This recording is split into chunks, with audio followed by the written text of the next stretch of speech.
So once I got into acting, it was quite restrictive over here because there wasn't much roles. So this, I'm talking about a good 15 years ago.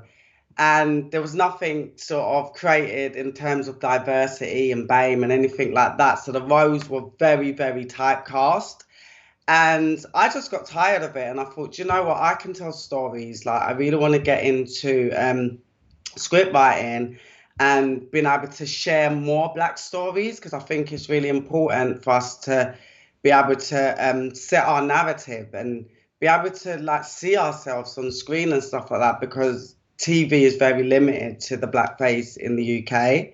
So that's sort of how I fell into it, really. I think I'm just a born storyteller and I sort of rode into the field of filmmaking. All right, great. So we are going to be talking around storytelling throughout the remaining part of this conversation. Yeah. But before we get there, I want you to tell me what is the central message of your storytelling? It's always message based and social impact. So the stories that I write always have to have a message, and the message is usually about change and perspective. So I always try to tackle stories that are universal, stories that have already been told, but I try to always look at it in a way that can be told from a new perspective, in a way that can sort of put a spin on it to where it hasn't been told before. So in terms of like a film I just did, bullying film, I saw so many bullying films and the main films were just sort of like all the same.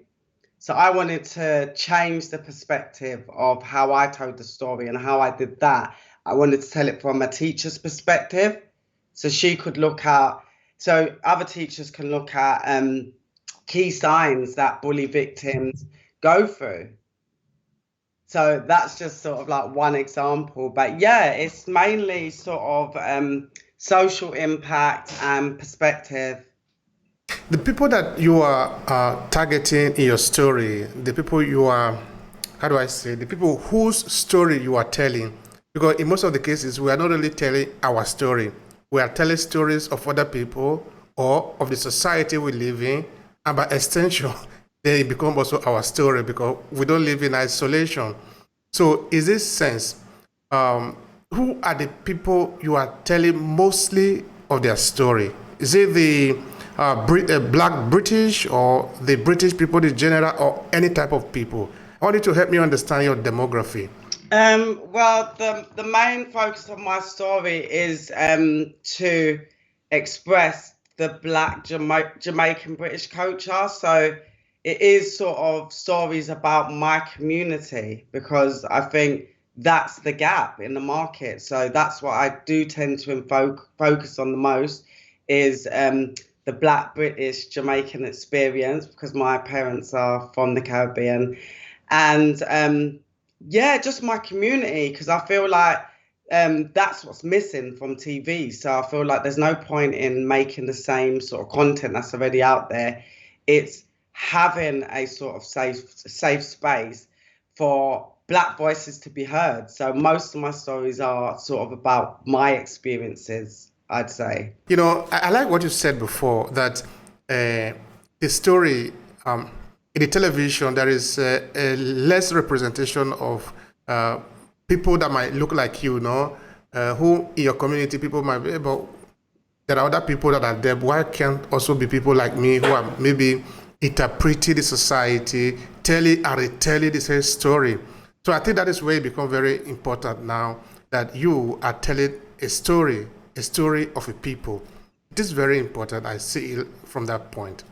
Now, I want you to help me, give me a description, describe for me this community, this Black British Jamaica community in UK. Who are these people? Give us a background. Let us know them through your eyes. So I feel like the people that I'm sort of talking about, that's sort of my people, like we are vibrant, we have culture, like we have talents, we have beauty. Like there's so much to the black culture that we don't get to see. Just even like the way we wear our hair, the way that our features are, like it's all eliminated from mainstream TV. So this is who we are. Do you get what I mean? Like even in my household, we grow up on sort of bashment music, and it's just like the vibe, and it's hard to explain, to be honest, because I don't know. I don't want to be like isolating sort of other black cultures because I'm obviously like bigging up my own, but I just feel like we're not represented in, especially in the UK. Like you switch on your TV and you just don't see people like you on the television. And even though it's got a lot better since like 2020 when George Floyd got killed, and then there was all the big uproar, and then a lot of the sort of broadcasters started to rally around and like fight to get diversity involved and new TV programs and stuff like that. There's still gatekeeping, and it's still hidden from the actual sort of essence of our culture, of like just the food we eat, just the way we dress, the way we talk, our slang, our religion, our just how we are. I feel like that's still being controlled. It's still not told in a way that is authentic to how we actually are. It's still like there's still sort of like a filter on it, if that makes sense. It makes a lot of sense. And who is supposed to tell this story of Black British Jamaicans? Whose duty, whose role is it to tell this story? It's our role and our duty to tell the story because we are the representation and we know our stories in and out. We live our stories every day. So it is our responsibility to tell our stories, but that isn't always the case. We have a lot of stories depicting our cultures that are not being told from Black people. Like white people are telling those stories for us, and you can just tell that it's not been written by us because just the way that it's been portrayed and perceived. Because as I was saying before, there's still a filter on the way our culture is expressed and told in stories, especially in Britain. Mm-hmm. It's a certain type. Like if you watch British sort of films and TV series like around the Black culture, it's still very much how the white person likes to see us. It's not like how we are. And I feel like that's why, for me, I've been independent because I want to keep control of my story and how it is perceived to others, because I need the next generation to be able to see themselves on TV how they are. If that, do you get what I mean? I get it, sister. Yeah. All right. Tell us a little bit about your work in filmmaking. What do you want people to know about what you do in filmmaking? Of course, this is within the storytelling. Like I said before, we are going to be moving on around storytelling. But now we are particularly interested in your storytelling from using film, as it were. Help us understand it.